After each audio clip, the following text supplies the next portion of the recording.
সুদানে লড়াই থেকে বাস্তুচ্যুত হওয়া শিশুরা ভুগছে নানা সমস্যায়। আল-ফাশিরে লড়াই থেকে পালিয়ে আসা এই শিশুরা আশ্রয় শিবিরে পৌঁছাচ্ছে শারীরিক ও মানসিক আঘাত নিয়ে, যাদের মধ্যে কেউ কেউ পরিবার হারিয়ে হয়ে পড়েছে একাকী।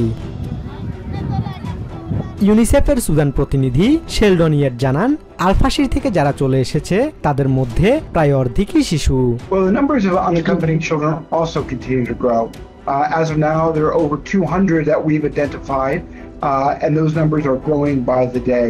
সুদানের উত্তরাঞ্চলের আল-দাব্বার একটি শিবিরে আশ্রয় নিয়েছে সংঘর্ষ থেকে বেঁচে ফিরে আসা শিশু আনাস মোহাম্মদ। তার দাদি জাকিয়া আদম জানান, আল-ফাশিরে তাদের বাড়ির কাছে প্রবল বিস্ফোরণের কারণে আনাসের কিছুটা শ্রবণ শক্তি নষ্ট হওয়ায় সে আশেপাশের শব্দ শুনতে পাচ্ছে না। আনাসের ঘটনাটি অস্বাভাবিক নয়।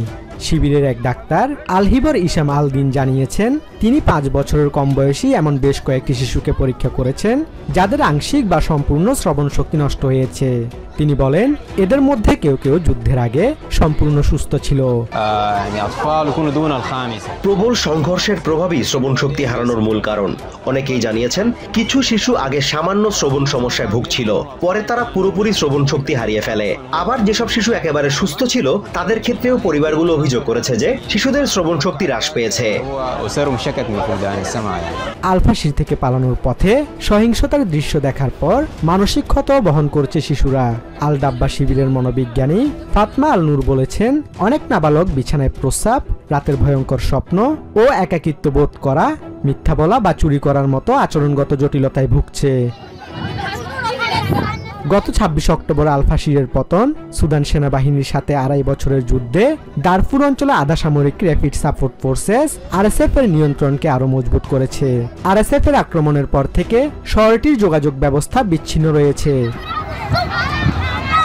জাতিসংঘ অনুমোদিত একটি মিশন গত অক্টোবরে জানিয়েছে, আরএসএফ আল-ফাশির অবরোধে একাধিক মানবতা বিরোধী অপরাধ করেছে।